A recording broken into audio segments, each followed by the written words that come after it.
Hello दोस्तों, नमस्कार, सत श्री अकाल। एक बार फिर से आप सभी का स्वागत है आरिफ विला में। So today in this video I am gonna discuss about all the different points that needs to be consider while making modular kitchen. सो आज हम उन डिफरेंट पॉइंट्स पे डिस्कस करने वाले हैं जो कि मॉडुलर किचन बनाते वक्त आपको कंसीडर करने चाहिए। सो मैं एक एक पॉइंट को डिस्कस करूंगा, साथ में आपको बताऊंगा कि वो क्या चीजें हैं जो आपको कंसीडर करनी चाहिए। तो चलिए बिना किसी देरी के वीडियो को स्टार्ट करें।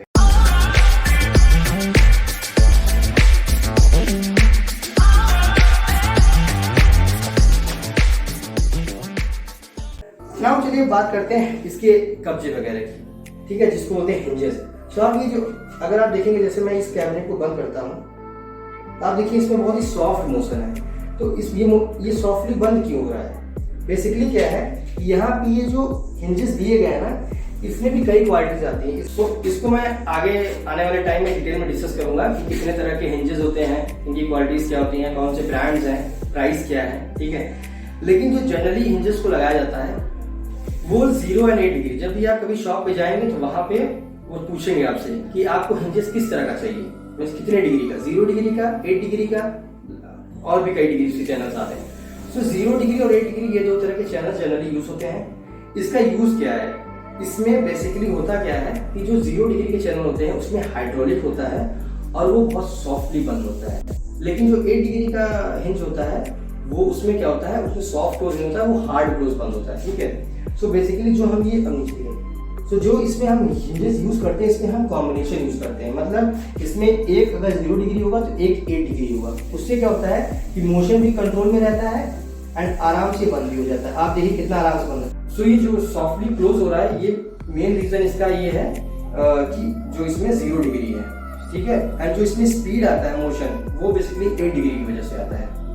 मैं आगे इस पे डिस्कस करूंगा, उसमें आपको लाइव एग्जांपल भी दिखाऊंगा कि कैसे काम करते हैं। नाउ चलिए अब अदर पॉइंट्स के बारे में डिस्कस करते हैं, ठीक है। पहली चीज, जब भी आप मॉडुलर किचन बनाएं, चिमनी का स्पेस आप अकॉर्डिंग सेट करें। मिनिमम जो स्पेस देना चाहिए वो होता है 26 इंच। जो चिमनी का साइज आता है वो आता है 24 इंच। तो जो भी स्टैंडर्ड चिमनी का साइज आप मार्केट से परचेज करें, उसी के अकॉर्डिंग यहाँ पे स्पेस देना चाहिए। उससे हमेशा 2 इंच ज्यादा ही देना चाहिए। तो यहाँ पे जैसे हमारा जो चिमनी लगेगा वो लगेगा 24 इंच का, तो हमने जो स्पेस दिया है वो दिया है 26 इंच। दूसरी चीज, स्पेस देने का जो एक्स्ट्रा स्पेस दिया था वो इसलिए दिया था कि चिमनी को इंस्टॉल करने में भी आसानी रहे और कभी चिमनी में अगर प्रॉब्लम आ जाए तो उसको हमें निकालने में भी आसानी रहे।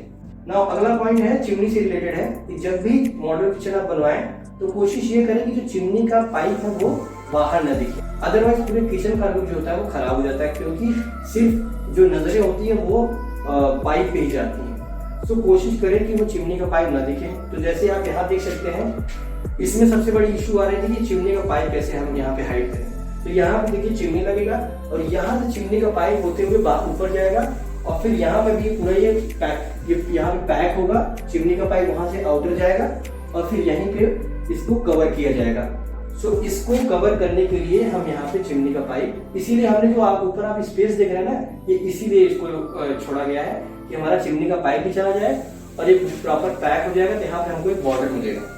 सो देखिए, ये चीज तो इस किचन के अकॉर्डिंग डिजाइन किया गया है। आपका किचन कितना स्पेस है, किस तरह का, किस शेप का किचन है, उस पर डिपेंड करता है पूरा ओवरऑल डिजाइन। नाउ शेप से याद आया, इस किचन का जो शेप है वो है एल। आप देख सकते हैं यहाँ पे स्टार्ट हुआ है काउंटर और यहाँ पे टर्न लेके पैक हो गया। तो ये है एल टाइप किचन। इसके अलावा भी हमारे पास किचन होता है, वो होता है स्ट्रेट, पैरेलल, यू, जी।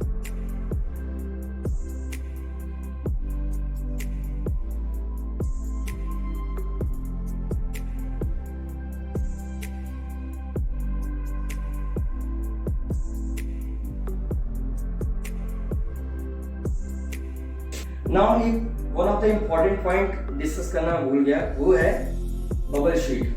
हो सकता है आपके लिए नया टर्म। बबल शीट एक ये मटेरियल है जो कि जितनी भी कैबिनेट्स हैं, इनकी जो बैक साइड पे प्लाई है उस पे इसको यूज किया जाता है। मैं आपको पहले दिखाता हूँ बबल शीट दिखता कैसे।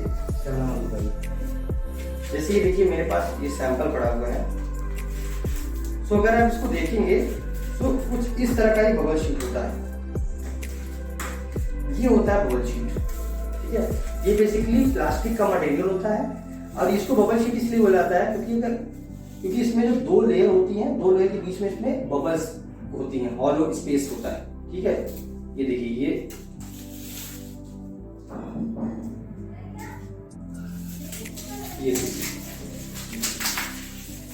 ये है 2 लेयर। इन 2 लेयर की मदद से इसको बनाया था, बीच में बबल्स रखे जाते हैं स्पेस। ठीक है, ये स्पॉन्ज टाइप का मटेरियल होता है बेसिकली। नाउ इसकी एडवांटेज क्या है? इस मटेरियल का सबसे बड़ा एडवांटेज क्या है? फॉर एग्जांपल कभी कभी क्या होता है कि जो नेबरहुड का घर होता है, पड़ोसी का घर होता है, उनके वॉल से कभी कभी क्या होता है कि लीकेज का इशू होता है। या कभी क्या होता है आपके घर में हो सकता है बाथरूम से अटैच हो आपका किचन, तो उस वॉल में लीकेज का इशू होता है। तो उससे इस किचन को सेफ रखने के लिए इस मटेरियल को यूज किया जाता है। ये बहुत कॉस्टली नहीं आता है। ठीक है, ये भी 8 cross by 4 feet means 8 feet by 4 feet का ये शीट आता है। जो ये आप देख रहे हैं ये सेक्शन, यहाँ मुझे जो आप ये देख रहे हैं, ये जो कैबिनेट, इसका जो बैक साइड का हिस्सा है, ये जो बैक प्लाई यहाँ पे लगता है, इस बैक प्लाई के पीछे इसको पेस्ट किया जाता है।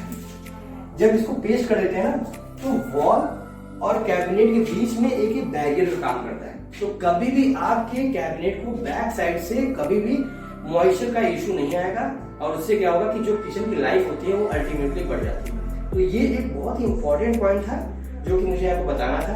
एंड जब भी आप किचन बनवाएं तो बबल शीट को आप जरूरी यूज कराएं। अदरवाइज क्या होता है कि कभी भी अगर मॉइस्चर का बैक पॉइंट वॉल पे, उस पर्टिकुलर वॉल पे इशू आया और वो दिखता तो है नहीं, तो कुछ टाइम बाद क्या होगा कि इनर साइड में प्रॉब्लम आने लगता है। सो ये थे कुछ इंपॉर्टेंट पॉइंट्स जो कि मॉडल किचन बनाते वक्त हमको ध्यान में रखना चाहिए। आई होप आपको ये इन्फॉर्मेशन अच्छी लगेगी। इसके अलावा अगर आपको कोई भी डाउट्स है तो आप कमेंट सेक्शन में लेके आप मुझसे पूछ सकते हैं। सो अगर आपको वीडियो अच्छी लगी हो तो वीडियो को लाइक करें, चैनल को सब्सक्राइब करें और ऐसे ही चैनल को सपोर्ट करते रहें। तो चलिए फिर मिलते हैं किसी नेक्स्ट वीडियो में किसी नए थॉट के साथ। तब तक के लिए नमस्कार, जय हिंद, वंदे मातरम।